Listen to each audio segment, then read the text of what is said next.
Hi, I want to welcome you to the third installment of our series on the Parenting Academy.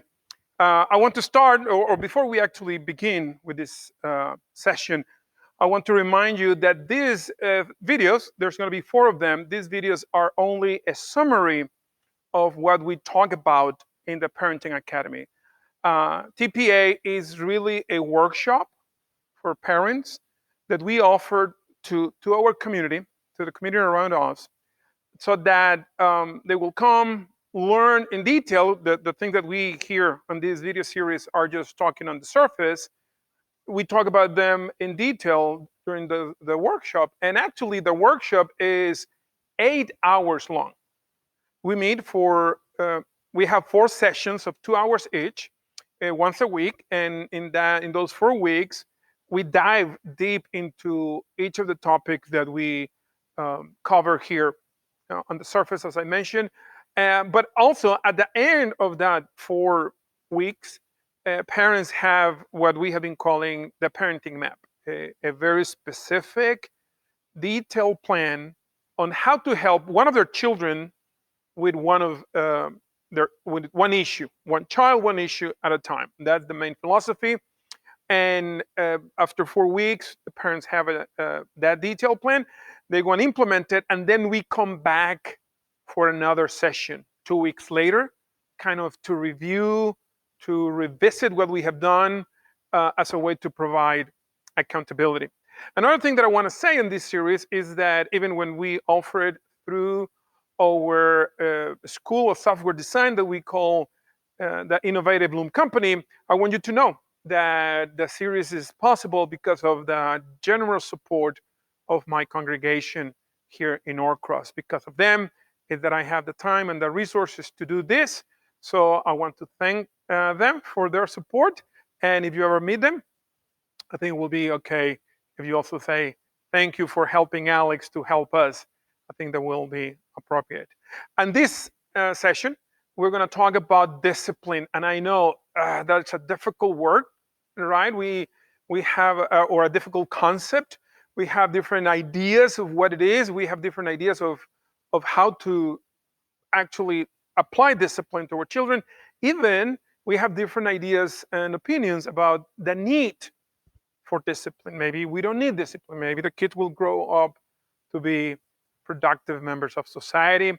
Maybe on their own, they will pursue these four goals that we talk about on the first video. So to get us started, I want to talk about what is it and what is not.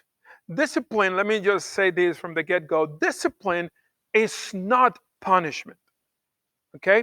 That's not what we're talking about. Now, you may be in favor of punishment, you may be in favor even of physical punishment, and we do discuss those issues at the workshop. But let me just say here and now, that is not discipline in itself.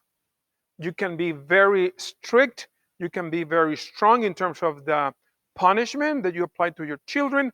That doesn't mean that you are actually applying discipline to them. You're not helping them, you're not disciplining them. You may be doing something else, because in itself, punishment is not discipline. Now, discipline is not always the bad thing that comes to mind when we consider this word. It is a given. Discipline is difficult, it's not something easy to follow. Even in the Bible, we're told that discipline at the beginning is hard and nobody really likes it. You and I know the experience, right? When we try to be disciplined and, for instance, improve the way we eat, or how healthy we eat, or at the beginning of the year, every year, we try to lose weight and we are disciplined enough to go to the gym every other day, for instance. But you and I know how difficult it is to say no to those donuts and say yes to that salad. So discipline is difficult. It is, but it's not punishment. Okay? Discipline here, when we talk about it at the Parenting Academy, what we mean is consistency, or we can say discipline is made of consistency. If you don't have consistency, there cannot be discipline. You have to be consistent. Another way to look at it is discipline help us to implement structure or give our children some structure. And structure um, allows them, our children, and even us, not to react, give them an opportunity to the children not to be surprised when we tell them what to do and how we do it, and it will help us not to overreact. So it gives us a structure to both. It provides guidance to our children. If we want to talk a little bit more technically here, when we talk about discipline in parenting, we will say that discipline is the way we manage the authority that we have received over our children. So we are the ones in charge, and we are guiding them. We're giving them structured. We we're trying to be consistent in guiding them, in taking them in the direction of those 4 goals that we talked about in the first video. That is discipline. And the way we manage that authority over the children, that is what is called discipline.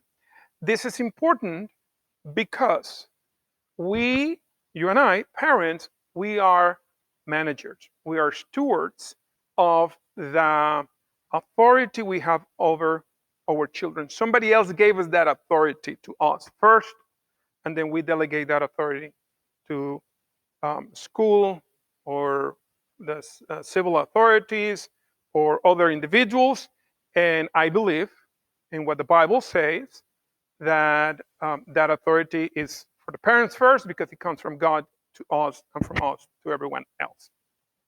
So the way we manage this authority is discipline. And again, it's important to remember that we are managers. We are not the owners. We are not infallible.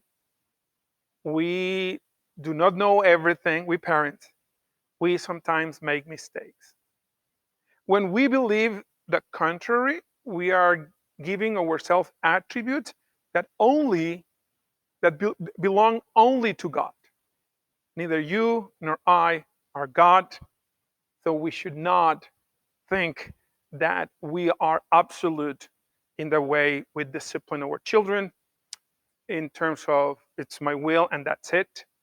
We are managers, we are administrators of that authority we have received from somebody else. In my case, I do believe from the triune God of the universe.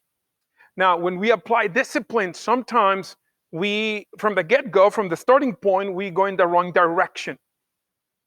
We have, in the application of discipline, we have some starting points that are not correct. And because they're not correct, they will take us in the direction that we shouldn't go. One of them is the idea that the instructions that we give to our children, the orders that we give to our children are clear and easy to follow. That's a fallacy. That is a lie. That is not true. And when we think that it is true, we go in the wrong direction. The end result will not be what we desire. Even if you and your children were born here in the States, there is a big difference in terms of culture between them and you. In other words, it is difficult for you to explain things using only your own terms. It is difficult for the kids to understand it when you do it, when you explain things only on your own terms. And that's why in the previous video we talk about knowing our children. If you are first generation immigrant like myself, like my wife, then that difference is even bigger.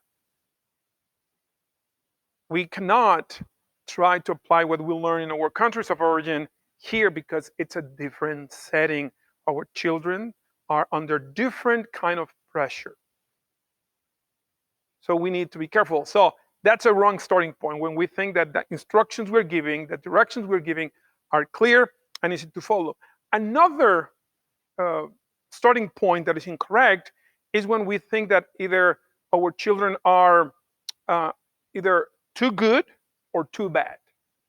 They are so noble that they don't need directions. They do it on their own. I really don't need to tell them anything. These kids know exactly what to do.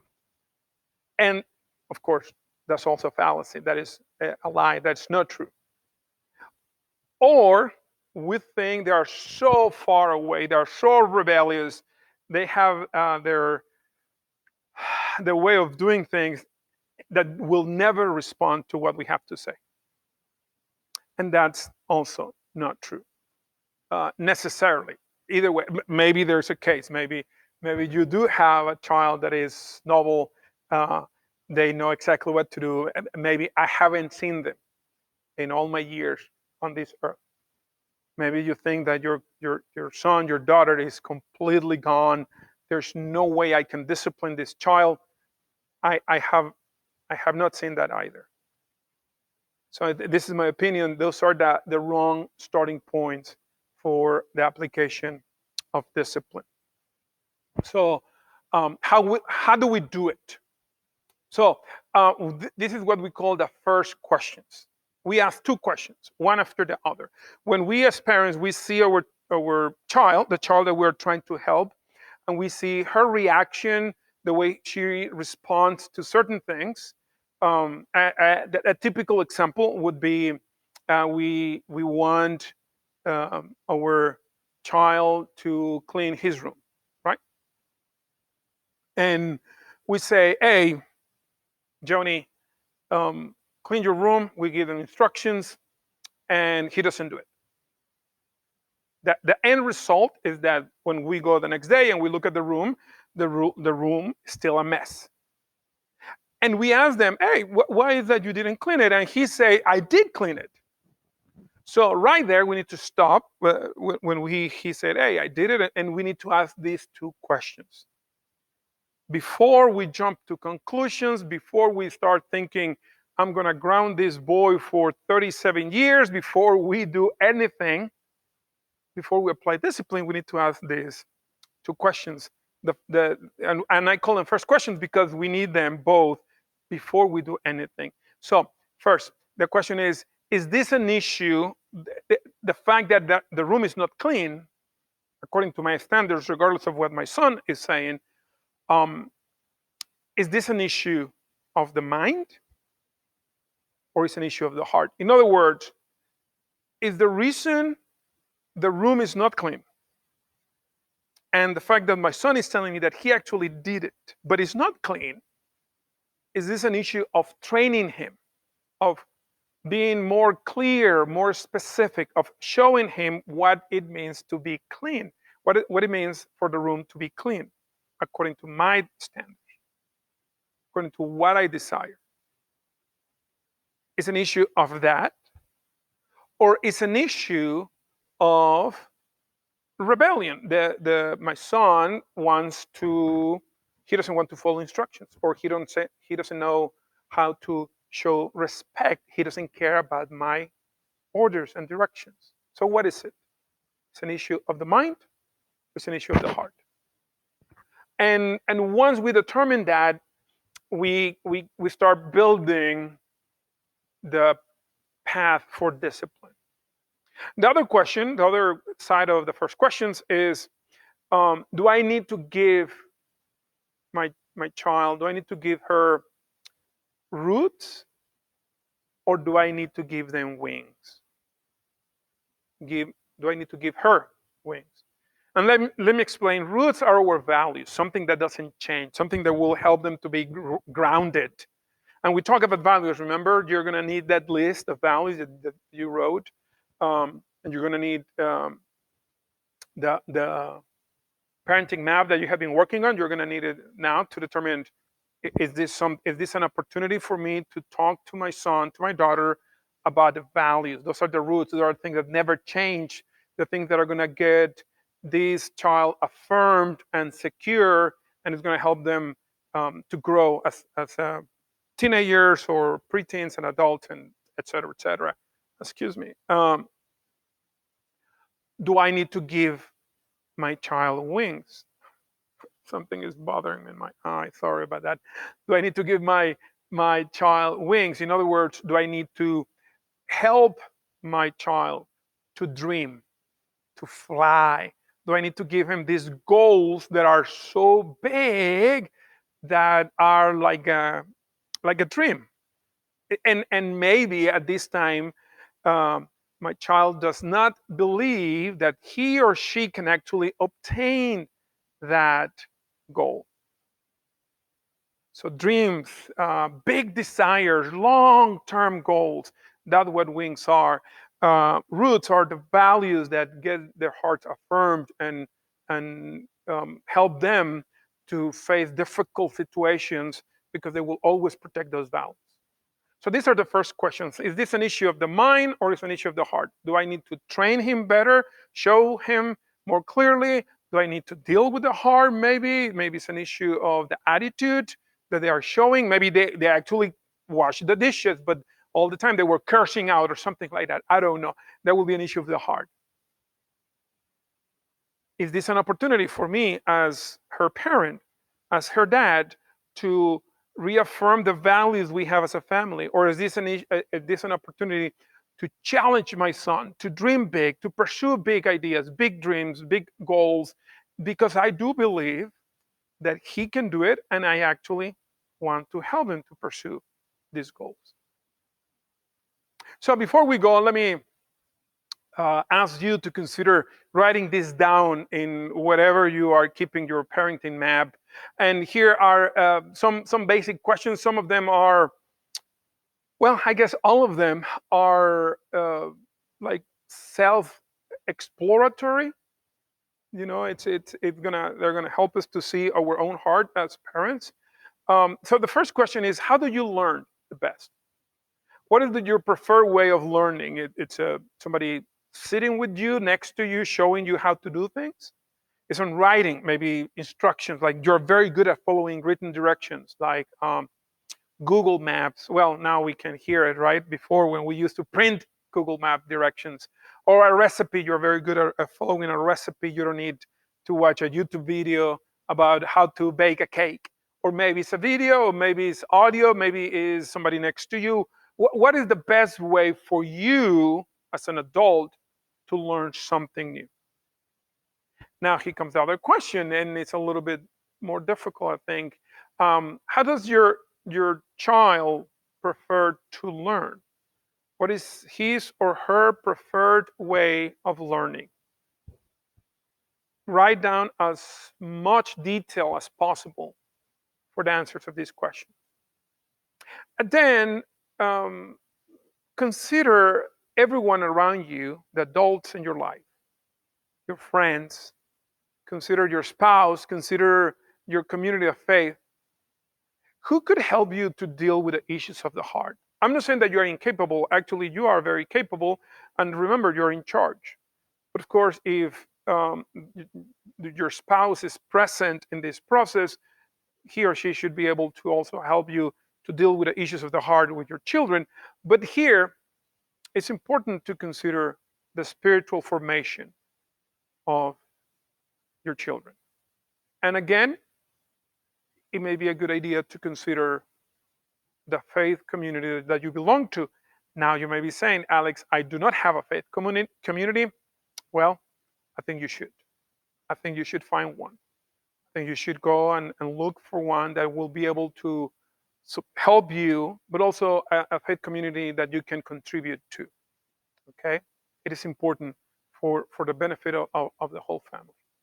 Okay, familia, thank you so much. Thank you for the time that you're investing in this series. I hope that you will continue with us, especially, we have one more week to go, one more video, and it will be posted next week. If you have any comments or questions, please let me know. Thank you so much. I will see you later. Bye.